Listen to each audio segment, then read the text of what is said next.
All right, good day, everybody, and welcome to Headline Hits with LW. It is Thursday, March 17th, St. Patty's Day of 2022.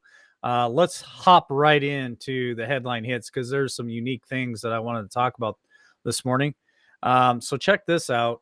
Florida State Representative Anthony Sabanti, Congress must launch investigation into criminal psychopath Fauci. Now, we've been asking where is Dr. Flip Flop and lion ass Fauci for quite a few weeks here at LWN. Where is this guy? I don't know. There's all kinds of, I guess, theories out there, but the Florida State Representative, who hopes to be part of the solution as the Republicans aim to take over Congress, said that first priority needs to involve a complete and total investigation into the criminal psychopath, Dr. Anthony Fauci.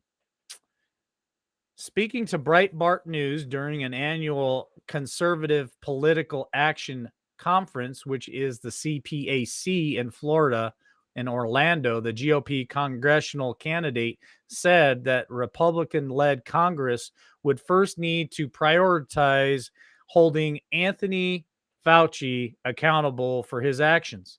Now, we've talked about this many times on LWN. And if you go to LWN Podcast over on Podbean, Spotify, and Amazon Music, me and John Esterbrooks has done many episodes. I think we're up to about 10 now episodes on understanding the vacation awareness and what's going on in our world, what's happened. We talk about all the numbers. We talk about the people that have been hurt and worse than that. There's a lot of information out there, a lot of information coming to surface. And this is just another one of those headlines where what's going to happen with this? Are they actually going to do something about it? And if they do, man, hallelujah, this guy needs to pay for what he's done to this country and the world. And I think it's about high time that he's held accountable for it. So let's hit the next headline. Let's talk about Biden sends Stingers, drones, machine guns, grenade launchers, and 20 million rounds of ammunition to the Ukraine. Now, Tammy brought this up last night on the show, or maybe it was the night before. I think it was the night before. Tammy is already ahead of this. She's seen all this. I'm bringing it up again because I want to tell you about the cost of this. President Joe Biden announced his decision to provide an additional $1 billion in military aid to the Ukraine on Wednesday. Now, Tammy had already put this out. She already told us about the money. She already told us about all the equipment that they're proposing to send to the Ukraine. This is just more money spent out of your pocket and mine. This comes out of our tax money, folks. We're so concerned about Ukraine, and we could care less about our southern border. Congress, let's see. Biden boasted of the unprecedented assistance he had prepared for Ukraine, thanking Congress for passing over $13 billion in aid to support funds of the conflict. The president has detailed an addition of $8 million in aid that the Ukraine, on top of the $300 million, is sent recent weeks to assist the fighting against the Russian President Vladimir Putin. Now, I'm bringing all this up. It goes into detail about how many Stingers and how many anti-armor systems they've sent over, and it's in the hundreds, folks. This is just more and more stress on our already fragile economy. I mean, we've got high gas prices. We got supply chain issues. We got southern border issues. We got food supply issues, which I'm going to talk about here in a minute. I'm just telling you that this is all compiling up. It's adding up. It's stacking up to something that could be very catastrophic for the United States. So we need to pay attention to this stuff. All right, the next headline: Biden sending billions to protect Ukraine borders after opposing, which means he did not agree with Trump's $15 billion for the U.S. border wall. Now, we're talking about this. We're talking about our southern border, how it's just open and people are flooding in. Last year alone in 2021, 1.9 million people crossed our border from the southern border of New Mexico into America. We have no idea. I think this year they estimated on track of over another 2 million people flooding our southern border. Well, you do the math, round up and say 2 million a year times a 4-year term of this administration. That's over 8 million people in 4 years under this administration coming into America unchecked. You know, you could round up as high as 10 million people.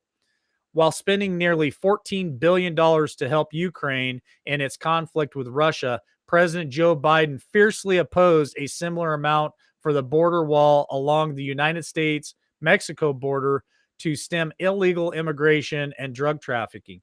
Now, I agree with people who say, well, Mike, putting a wall up is not going to stop them. You're right. It's not going to stop them, but it can help funnel them to certain sections of our southern border where now the border agents have an easier time dealing with it. It was proven during the Trump administration that that plan does work. It does not stop every person crossing the border. I'm a realist. I realize that that is impossible, but I do believe it slows the traffic. It really does. Let's hit the next headline here. AG Dana Nessel calls on Biden to shut down Michigan pipeline amidst a soaring gas prices. Okay, now Biden came in January 20th, and day one, he signed an executive order to cancel the Keystone pipeline. He also put restrictions on fracking here in this country. He pulled permits. There's a lot of things done by this administration to cripple our energy independence that we had during the Trump administration. Now we have a Michigan Attorney General, Dana Nessel, a Democrat, wants Biden administration to intervene in the dispute over the state's Line 5 oil pipeline and shut it down because it's keeping the pipeline open could result in an oil spill, she says. So we have gas prices across this country that are not lower than $4 a gallon and as high as $7 to $8 a gallon. And now this attorney general wants to shut down yet another pipeline. What is that going to do to us, folks? What's that going to do to our economy? What's it going to do to inflation? What is it going to do to our fuel costs? I'm telling you guys, I'm prepped up. I went out this last week.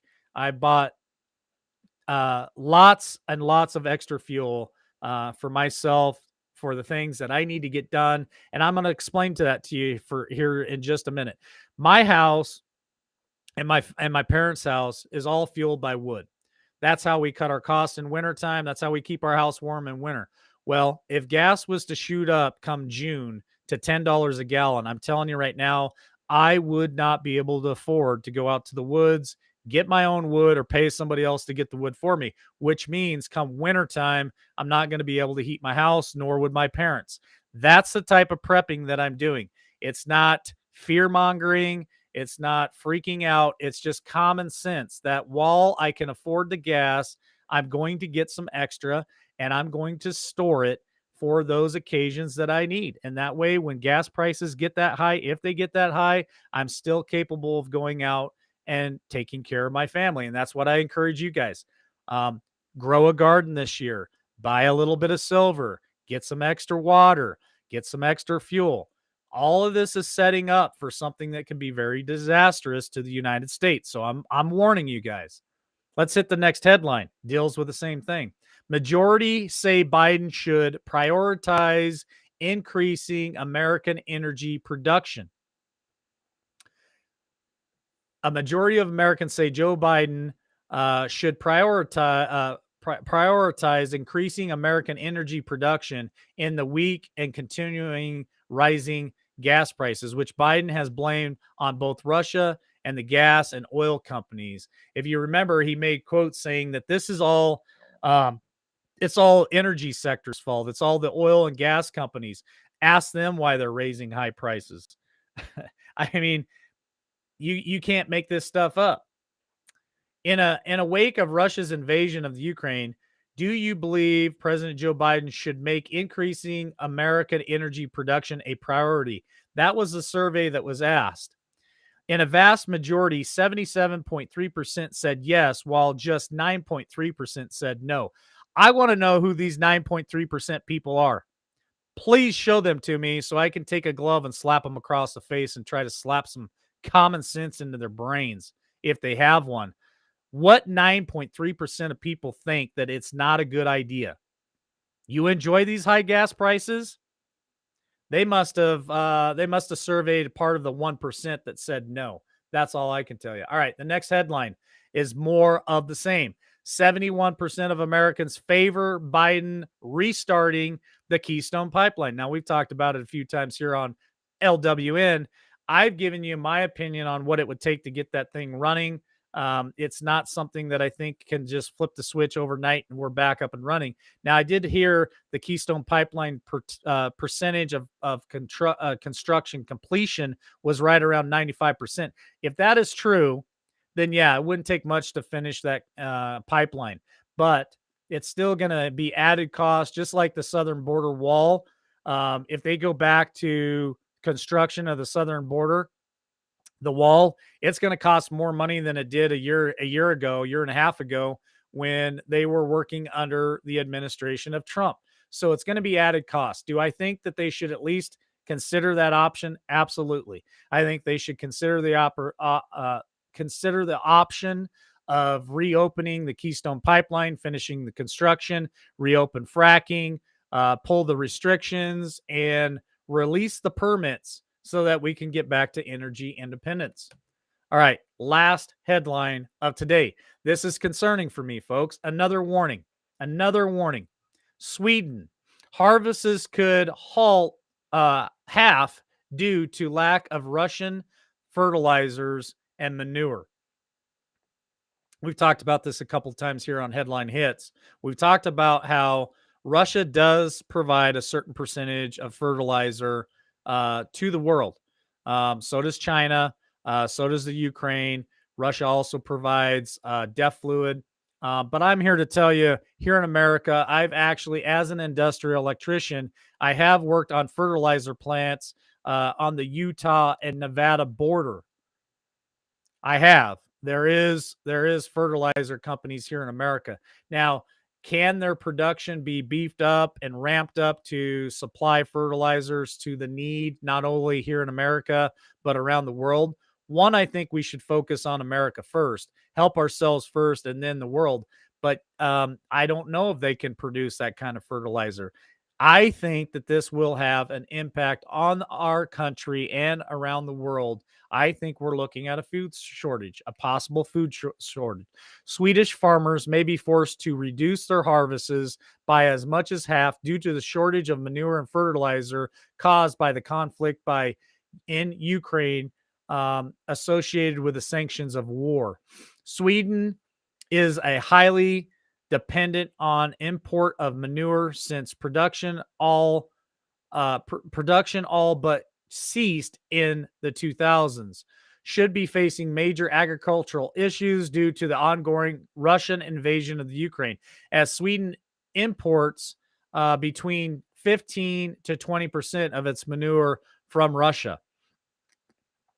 Like I said, to me, this is a warning for everybody. Pay attention to what is on the horizon.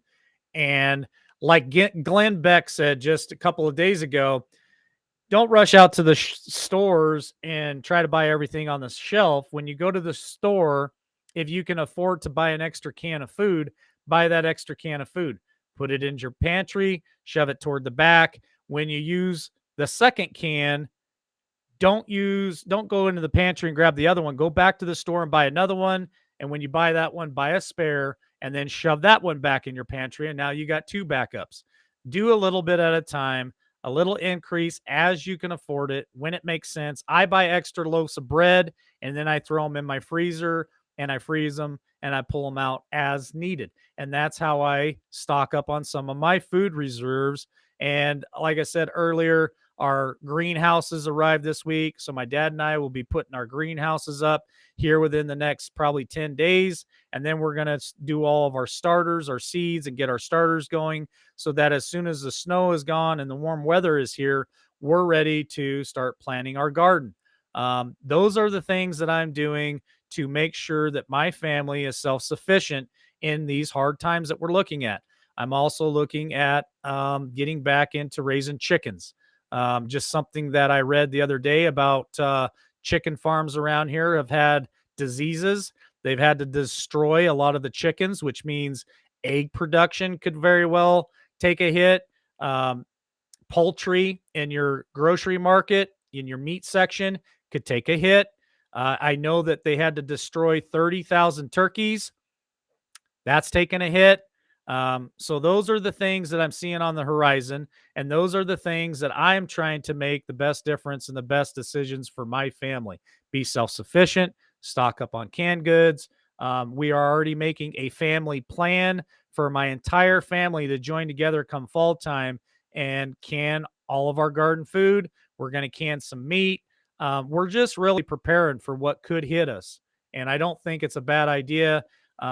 Purchase silver, have a little bit of silver in your pocket. If you can't afford a lot of silver, go down to the nearest pawn shop. You're going to pay a higher premium. But if you can afford 25, 30 bucks, go buy a couple of silver coins just in case you need them. If you can afford more than that, then go to info@milesfranklin.com, code word Liberty Warrior Nation, and ask Andy and his team for a little bit of help. They can educate you, they can help you through the process. And I'm telling you, they have great customer service, and it is well worth your time and money to have just a little bit of security for you and your family. All right, that's headline hits for today, folks.